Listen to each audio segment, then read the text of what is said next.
Hello, hello, and welcome to another episode of Unrealistic Expectations. It's your girl, Amber. And I'm Bear.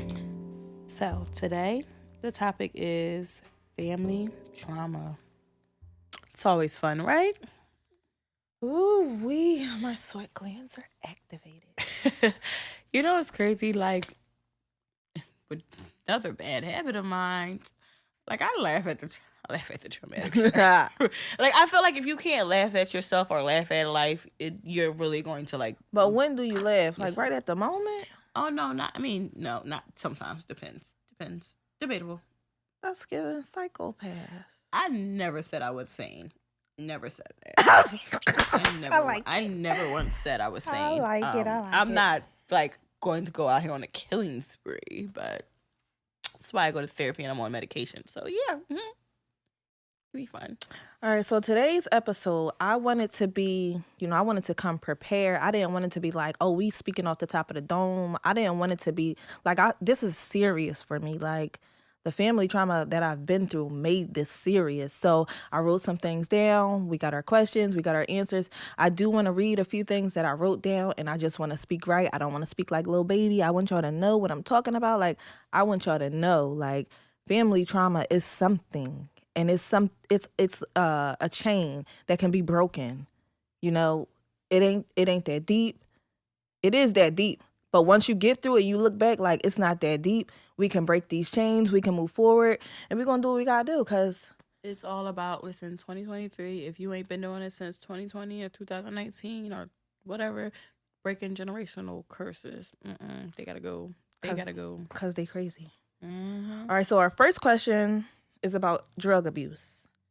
Are you familiar with drug abuse? Very. Okay, and so the question says, how common is it in families and how many people does it affect? So my answer that I wrote for that, I can only speak from what I know, and that is so common for me growing up and being around it, trying to get away from it before it affects my older life, to not be in the neighborhoods that I thought were only subjected to drugs and still being in very close range to access to almost any drug I wanted to.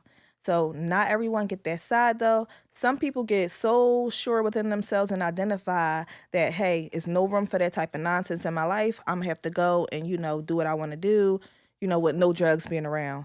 What else did I say? I said, I know what's best. Okay, the people that sees their family and stuff doing the drugs and they go, like they know what's best. They know what they want to do. They know drugs ain't never gonna be one of them things. And then there's some people that, get introduced to drugs through, like an accident, or like myself. I had a C-section, and transparent moment, all my kids are C-section. And when you have a C-section, they give you Percocets. I was never addicted to Percocets. When I first had my C-sections, I would take them and they would make me feel some kind of way. I was noticing that, and being a mother with postpartum depression, sometimes I would just be home and I would take a Percocet, not because my C-section was hurting, because it was an easy thing for me. The C-section was easy, but because, I just wanted to feel different. I was so overwhelmed with being a mother, like all the time, that, I just wanted to feel different, and the Percocet gave you that feeling. Right. But then growing up, with a drug-addicted mother, it didn't always show that, she was drug addicted, and me being the strong child of the family, I knew she was getting high because I would fuck with her and her friends when they were high, but I also knew, something was not right. We're eating candy for dinner. You didn't know it was as much of a problem. I didn't know I know for a fact it wasn't even a big problem until, they get a little freedom, and then we had gotten taken away from my mother. And I'm not saying go get your kids taken. What I'm saying is sometimes we not looking at different perceptions when it comes to drug abuse. Drugs are hard to get over, to get off of. Do you know people got to detox from whatever drug is in their system, and you don't know how long that shit gonna take to get out their system. So they're in the bed, they're stinking, they're not eating, they're getting skinny, they're hungry, they're suicidal. So many things come with trying to get off drugs, and us as people on the outside is only looking like, oh, it's just crack, you can get off of it. Oh, it's just beer, you can stop drinking it. Oh, it's just heroin, you can stop shooting it. But they really can't. Mm-hmm. They really can't. They're going through withdrawal. And then after withdrawal, you're being defeated by yourself. Your mind is going through so much shit. Like, it's easy to get high and lay around. Or I'm a people person when I'm high. Let me get high so I can be speaking to people instead of being a Debbie Downer. Like, it's so much shit that people got to go through that use drugs, right? So that's one thing. Stop being so hard on people. And another thing, us being taken away from my mom, like, that gave her space. That gave her freedom. She wasn't able to get rid of us that much. Like, So once they took us, that probably did a deeper dive. girl, I'm free to get high. I ain't got to worry about these kids messing with me. I ain't got to worry about, I got to buy my kids something to eat. Even if it's a hoagie, I don't got to worry about that. I could just get high. My kids are okay. They're in the system. Somebody's taking care of them. Like, that's a sad thing to say, but you got to look at people different perceptions, especially when it comes to drug abuse. It is not that easy. Yeah, I definitely have had a couple of firsthand experiences. Transparent. I'm not gonna drop no names or nothing like that, or make it too obvious or nothing like that. But transparency. I have had a couple of people, from close friends to family members to past relationships, where it's like people have dealt with addiction to different things. And I don't want to necessarily say I like was like, hey, yeah, da da da, but I've dabbled in things. Well, one, let me state this. I feel like a lot of people don't realize that if you come from a parent who's an addict, you're more likely to become an addict yourself. It's not necessarily your fault, but the genetics, that I can't think of the word, but it's like your neurons in your brain. They're, everything in your body is a makeup of between your two parents. So if one of your parents is an addict, or both of your parents is an addict, you're 10 times as likely to become one yourself. If you start picking up a habit, it's going to hit you hard because your genetics are coming from two parents who already are addicts. So with that being said, I was unfortunate enough to be blessed with two parents who don't have addict tendencies, or who was never an addict or addicted to things. So I'm able to dabble with things and stuff like that, and like easy to be like cold turkey done. Except for alcohol, I consider myself an alcoholic. I might not have the typical signs of an alcoholic, like I don't smell like beer or liquor all the time, or I don't look like I'm drunk all the time or whatever. But I drink every day, like every single day I drink. At some point throughout the day, I am consuming some type of alcohol, whether it's wine, shots of liquor, like what is it, the La Marita type drinks, the thought drinks. Like, at some point of the day, I am consuming alcohol. It helps me function, right? So I would consider myself an alcoholic, but some others won't, because it don't look like the typical stereotype of what it's supposed to look like. I've also, like, have been around people who dealt with like hard drugs, from like Percocets to wet. And if you're not familiar with wet is basically embalming fluid. It's when people dip weed or cannabis, whatever term you want to use, or whatever, a cigarette in it and smoke it, and it's basically it's embalming fluid, but you can get high off of it. Smoking walkies. That's what they call it in the hood. Yeah. But the Percocets are different. I didn't get addicted to them. I've been around people who got addicted to Percocets too. I didn't get addicted to them, having kids. I got addicted to them after the fact, and I was just free all the time. I hate working. I just like to be free. I like my own schedule. And it went from me just taking it on the weekend to me taking it every day to me, I can't cope without taking that shit. And I had a real bad trip that made me just like, I will never go back. I will never go back. And still to this day, I'm not going back. That shit hold up, that shit feels good. Yeah, like I'm like it's but crazy. Like all things, it gotta come to an end. That shit feel good, but that shit ain't no good for you. That shit fuck your mind up. You start forgetting stuff, and after a while, you just like, I need a perk. Like, you can't do nothing without a freaking perk. Get off that shit, smoke weed, or go to the gym. I'm not condoning drugs, but that's another thing. You mentioned weed. A lot of people that smoke weed, they think, oh, I'm not addicted. Yes, you are. You can get addicted to weed, and I hate having this argument with people. That be like, oh, I'm not addicted to weed. If you have to smoke before you eat, smoke before you sleep, smoke before you pretty much do anything, that's an addiction. Which, granted, it might not have the effects that other drugs have, but it's still classified as an addiction. Same thing with me. Me being an alcoholic might not look like what it looks like on other people, but I am still technically addicted to alcohol because I consume it every day. I have to do it every day. Like, it looks different on different people, but it still boils down to the same exact thing. Like, and let's mention this. Don't get it confused. We all addicted to something. Y'all be on your phones. Y'all can't stop eating. I got a bad food addiction. To me, you know I got a bad food addiction. Yeah, I love food. You're not gonna pay me to stop eating food. I don't care about that addiction. I eat my emotions, so food is definitely like, give me pretzels and candy. I like candy. Give me candy. Y'all hear that? Y'all can send me some candy to our P.O. box. But you could be addicted to anything, any activity, any people get addicted to the gym. Yeah, people get addicted to working out, and yes, they're like, oh, they're healthy, but it goes as far as they start doing steroids and shooting all these things in their body because they have this image in their head that they're trying to achieve, but they're never going to reach it because it's an addiction. So it's going to keep playing circles. It's going to keep going in circles. And if you think we capping, find somebody that used to work out all the time, right? And they broke something. Look up bodybuilders. They couldn't the highest rate of addiction that they. You get look depressed. Up bodybuilders and addiction, bodybuilders and steroids. It is literally everything in the world can be addiction. It doesn't just have to be one thing. But that's another topic. But back on family trauma. Yeah, I've it's crazy because I've had firsthand encounters with like family members being addicted, and it's like it hurts because I still go through that with some family members. Like it hurts, and you get angry, and I'm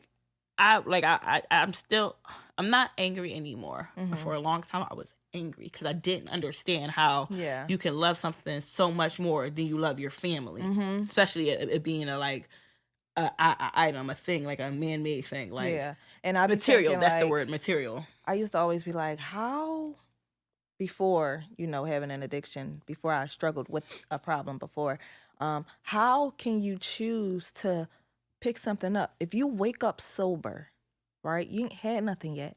How are you choosing? If you don't want to do the fucking drug, how are you choosing to still do it? I used to think that all the time. But why are we in their business?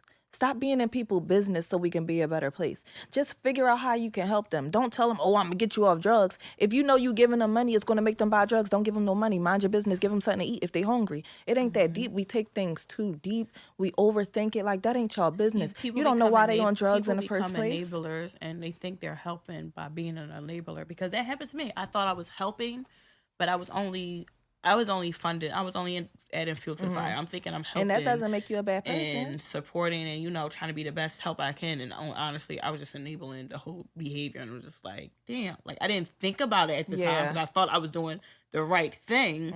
But it turned out that might not have been the best thing. It's not that my actions were wrong. It's just it might not have been the best thing for the situation. Like, but there's nothing you could do with someone that's on drugs. That's a them thing. That is definitely. You never know what people go through to be on drugs in the first place. So be nice to people, seriously. Very true. On to our next question. How does growing up in a single parent home affect the child? So now some answers that I wrote, and I'm going to read my notes because I want to sound good to y'all. So and I don't want to forget what I'm talking about because I forget what I'm talking about. This is how I stay on track. Oh, I derail.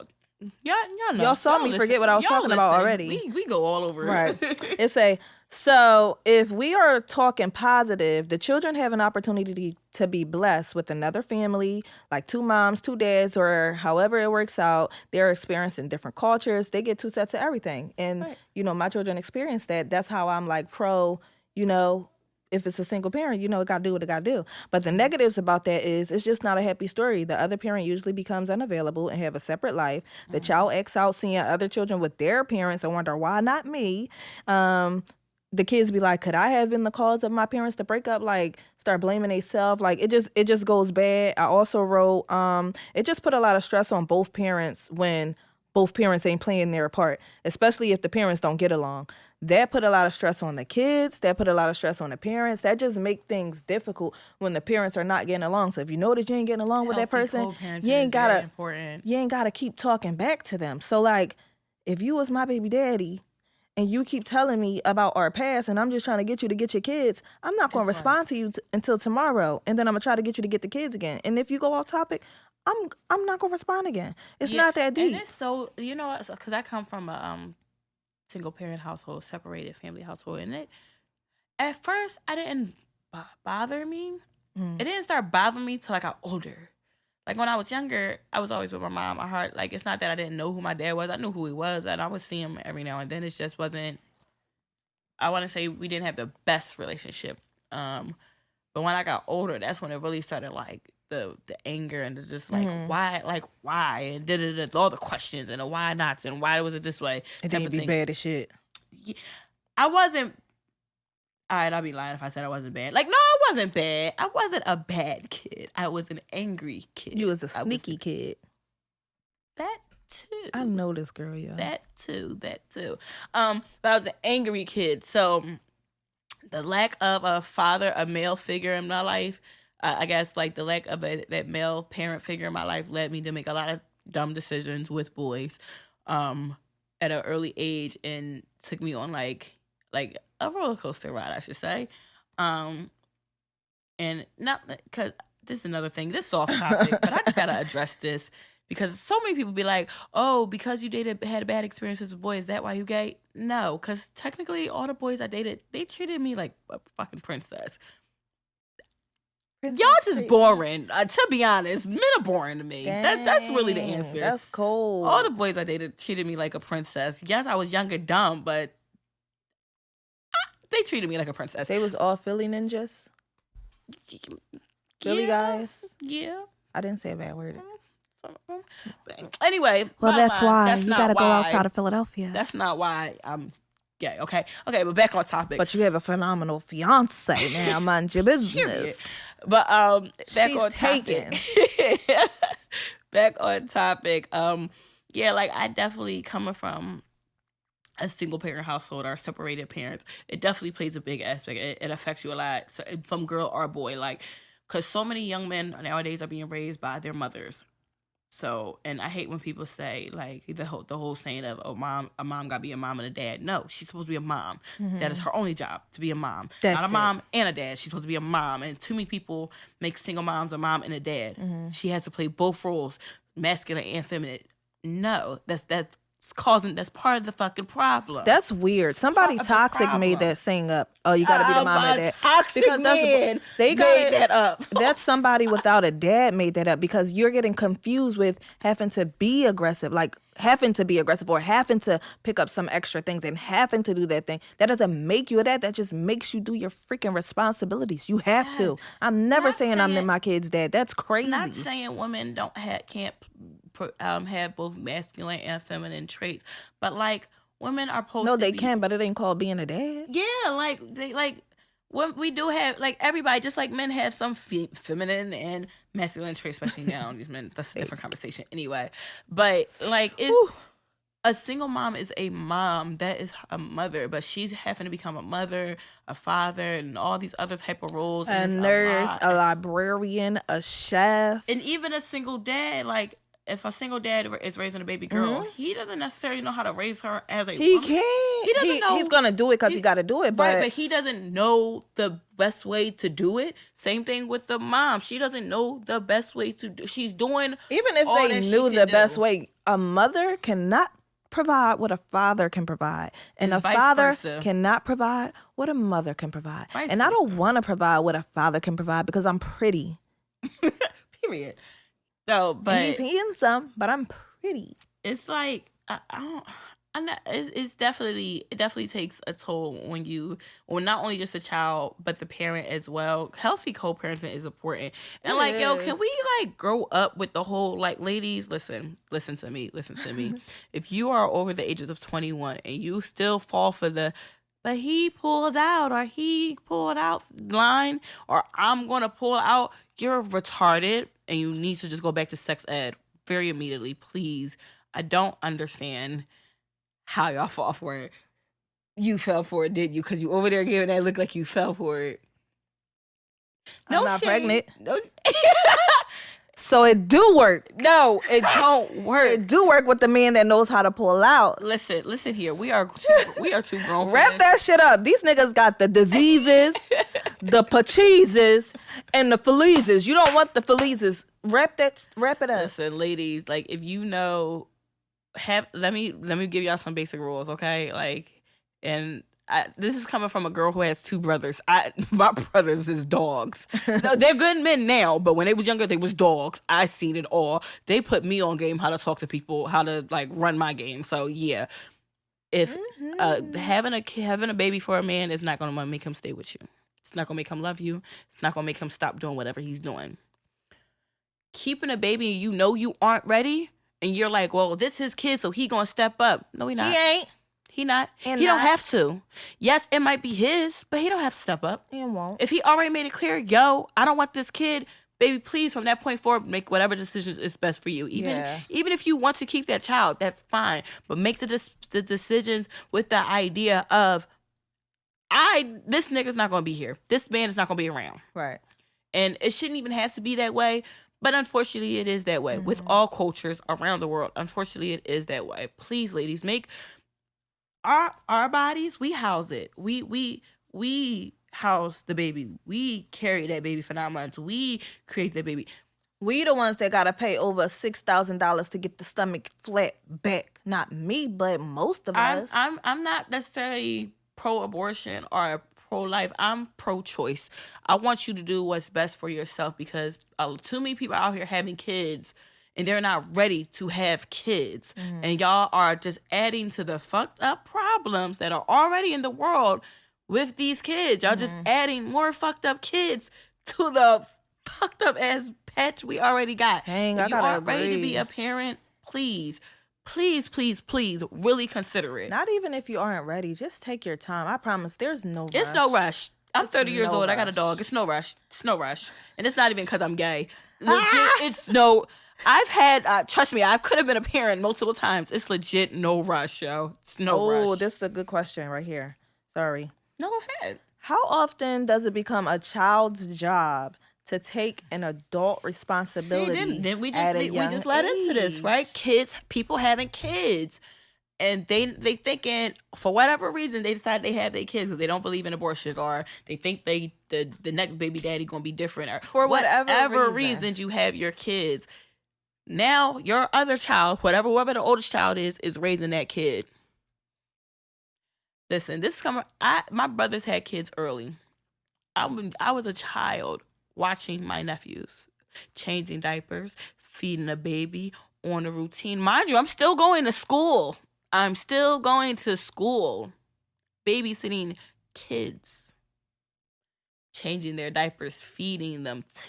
Once they got old enough to go to school, taking them to school, helping them with homework. And I'm still a kid. That shit, not only does it make like the child angry and like be resentful, but it's also like, yo, I'm a kid. I don't...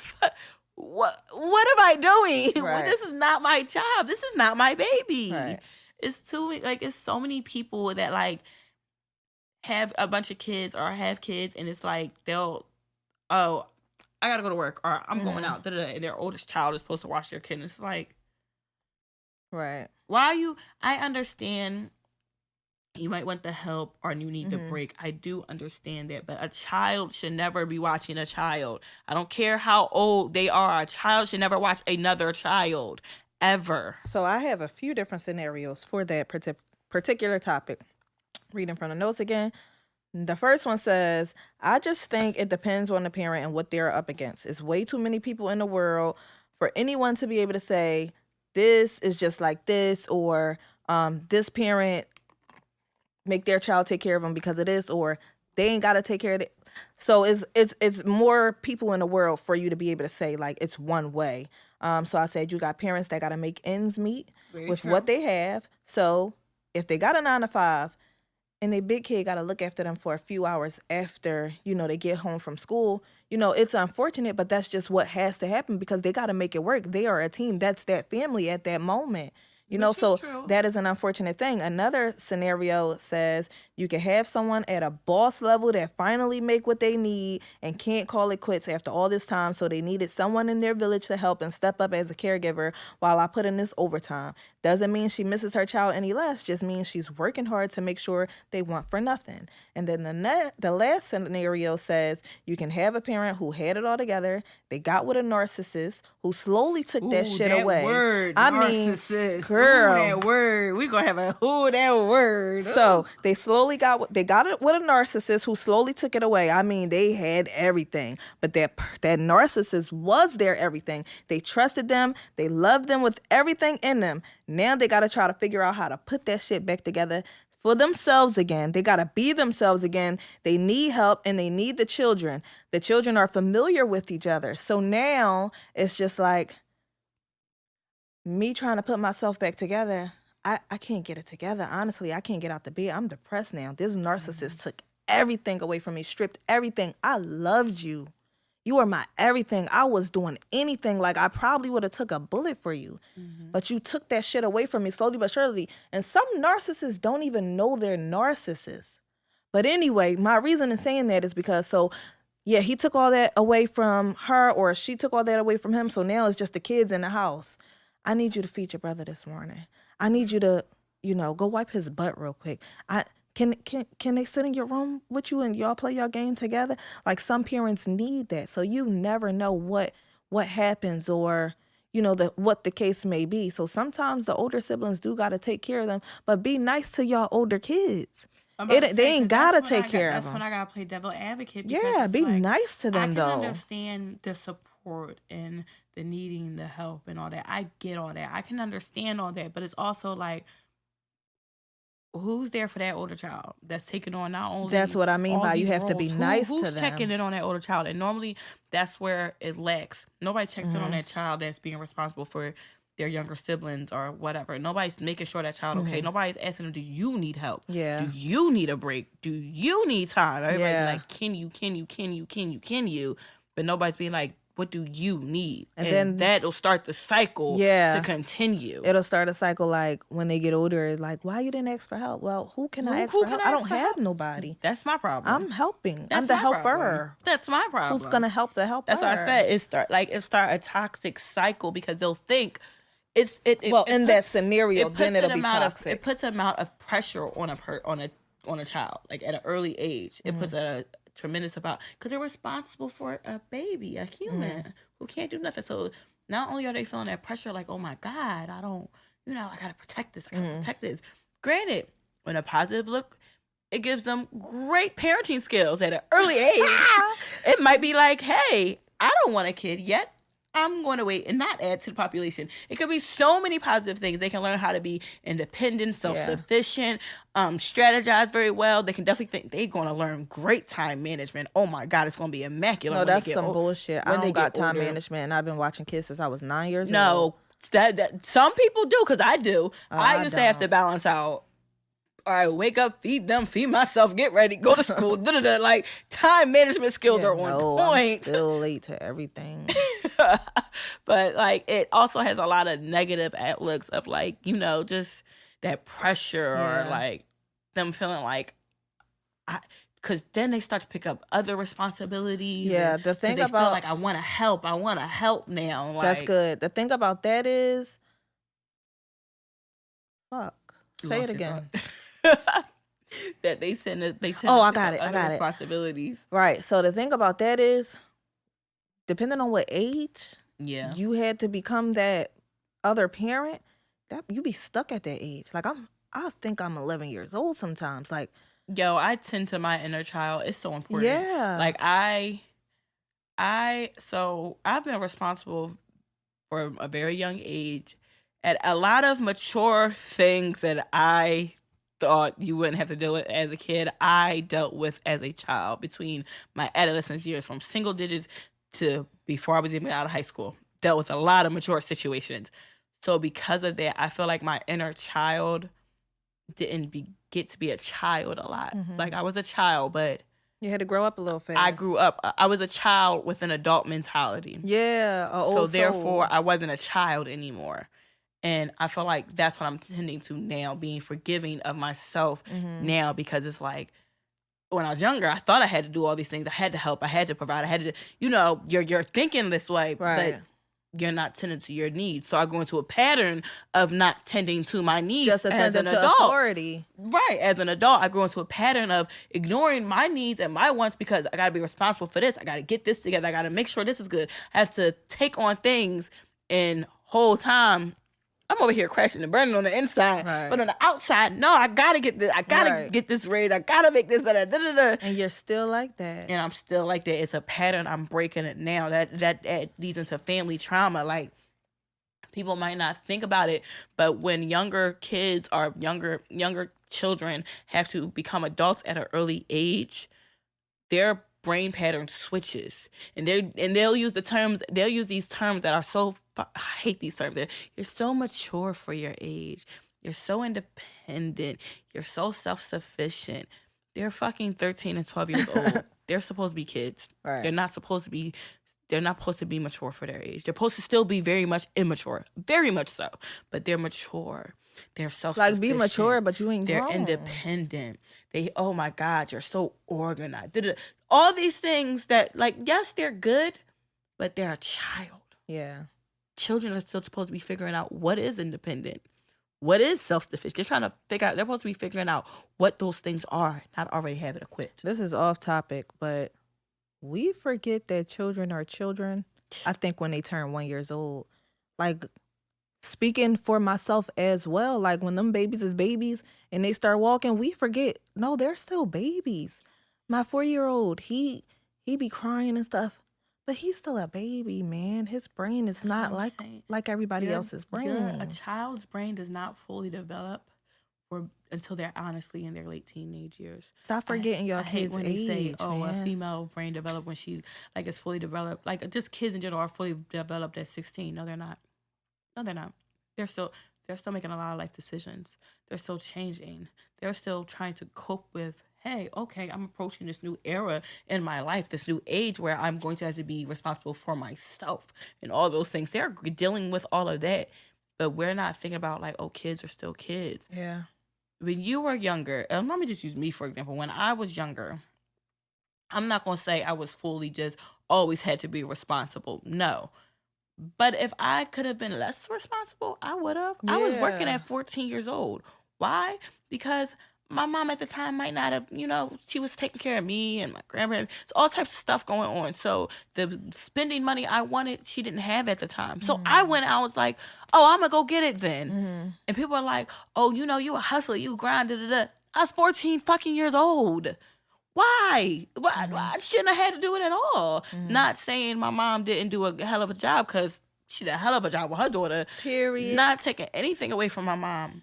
But I feel like people look at it like, this is such a good thing. She decided to work at such a young age. No, that wasn't a good thing. I shouldn't have made that decision, because I was still a child. I didn't even know what the hell a tax was. And I was working at a job. Girl, the parents was taking it anyway. I had no idea what the hell taxes even were. I had no idea what a job application was. I had no idea what a taxing was. I did not know nothing about nothing. Like, and companies will take advantage of that. Thank God, who I worked for, they didn't do that. But, like, people do that. Like, I need this pillow. I feel like she said, please remember that kids are still kids. Yes. They are still kids. Don't make them grow up so fast. Let's break that. Let's stop making our kids grow up so fast. Give them a childhood. Let's get to our last question so we can get through the time. And the last thing has to deal with sexual assault. Mm-hmm. Why isn't it talked about? Why is it kept in the family? So a few of my comments says, wow. So a few things that I've come up with is humility, fear, and ignorance. Mm-hmm. It is never okay to do anything to anyone against their will. Then you hide it as if you don't want the person getting in trouble. You don't want the abuser getting in trouble. But what about the mind of the person that you assaulted? What about their innocence? What about their peace? It's all taken from them because someone couldn't control themselves. And another answer I had was, it's not talked about because the family is ashamed to speak up because they don't want no one looking at the offender funny. The same breath that whisper down the lane, like, oh, don't tell anybody that Big Billy touched Lil Susie. Mm-hmm. But why? Now everybody know that little Susie got touched. So you don't want nobody knowing Big Billy dick was on it, but you want everybody knowing little Susie, little cuckoo was hurt. I don't know where that don't make this, sense. Like, I have no idea where this, we don't talk about those things, or we're going to pray about it, like, mindset came from. But we have to stop. Oh my God, like, that shit sickens me so much. I hate it. I hate it so much. Like, yeah, and they're honestly, legalizing it now. They're in the works of legalizing. Oh yeah, no, they're definitely trying to. It's molestation they literally have pedophilia a and shit like that. They literally have a group trying to legalize pedophilia. They got a flag. Yes, they have a flag. They have a group organization. Like the same way we got they have a group of Black Lives Matters and trans and all that. They have a group for pedophilia. People are they're sick. trying to say love should be love. It's just sad, and I hate that it's like, because you know what be crazy? It's always, in a lot of circumstances, it be the moms that don't want to say shit or don't want to tell, or they tell their child, don't say nothing. Don't say nothing. Da-da-da. It could be the moms or the great grandmas. It's always the females in the family that won't stand up. Because it happens to little boys too. It don't just happen to little girls. It happens to little boys too. But when whoever the matriarch of the family finds out, nothing happens. It's called, oh, we'll handle it. Don't say nothing. But nothing gets handled. Nothing gets handled. You might not see them for a few months, the person that did it to the child. But then they'll come back around. But it don't even just happen to children. It happens, like, another adult, an uncle can do it to his, I don't know, freaking niece or cousin, whatever. And it's like, they're grown, but it's just not talked about, and it needs to be talked about. Back to drug abuse, a lot of times it's happening because of the parents are on drugs. The drugs do make you do things that you wouldn't have done had you been just you. So the drugs, that's how that's hurting. They're abusing the children now, and then y'all are like, oh, let's keep it a secret. No. That's not okay. You ain't got to be putting him on blast, but no. Something needs to be done. Sister Teresa, you can't take little shenanigans around Big Billy. He freaky. Like, yeah, like, stop letting these kids go around these freaky ass people. Needs to be done. And I feel like so many people, like, especially in our urban community, I don't know what the hell, like, because, we're an all exclusive podcast. We talk about all cultures and all races, but listen, Black people, do me a favor, right? Let's stop taking advice from people who aren't here anymore. Like, let's stop with the whole, oh, da-da-da, or pray about it, or we're not going to handle it this way, handle it that way. Well, great Aunt Cheryl, rest her soul, would have handled it. They're not here no more. They're not living with what we're living with. They're not going through what we're going through. Let's stop that. As a collective, let's start being like, I'm standing up and I'm speaking up as a collective, because there's so many things that happen that are just swept under the rug and not talked about. Like, let's collectively be like, hey, why don't we all go to therapy? We all take accountability. We all get some help. Like, as a whole fucking race, please. I feel like it will make such a change. We gotta get it together. Such a change. Like, because I don't understand. Because I feel like the African American culture is the only culture that has such this hung up issue on therapy. Well, at least they did. It's not like that anymore. It is changing. It's starting to change and develop now. But they had like such a strong hung up, like, oh, we don't go to therapy. We don't need to talk to nobody. What? Can I say this on here? This is for mature audiences only. Go ahead. And I'm not racist. However, we ain't going to therapy, but we ain't shooting up no fucking schools or churches.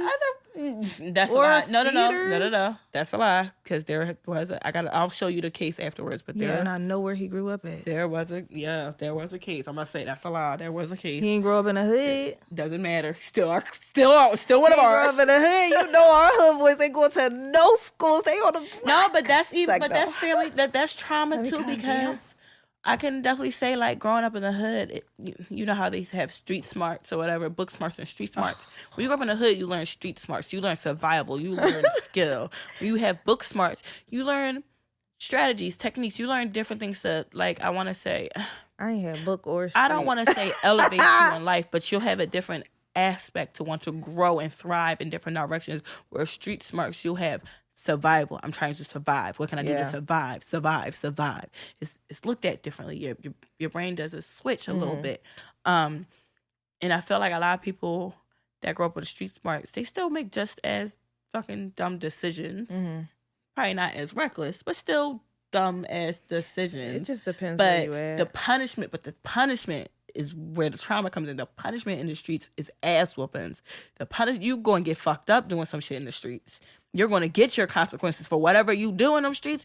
You're going to get an immediate consequence from it. Oh yeah, for sure. If it's books, different other cultures, book smarts, the consequence is delayed. Takes a little while. It doesn't come up as immediately. It doesn't happen as fast. Whereas though if you grew up in the hood in the streets, you knew if you did something to somebody's family, your ass either gotta hide or run because they're coming for you. Immediately coming for you. You already know what's going to happen after that. Like it's things that were handled differently. Book smart people don't give a fuck. They politically correct. They say you could punch me in my eye, bitch. I'm correct politically. I feel like part of the reason because they might have like they strategized differently. It's a different outlook at life. It's a different outlook at life. I love this thing called life.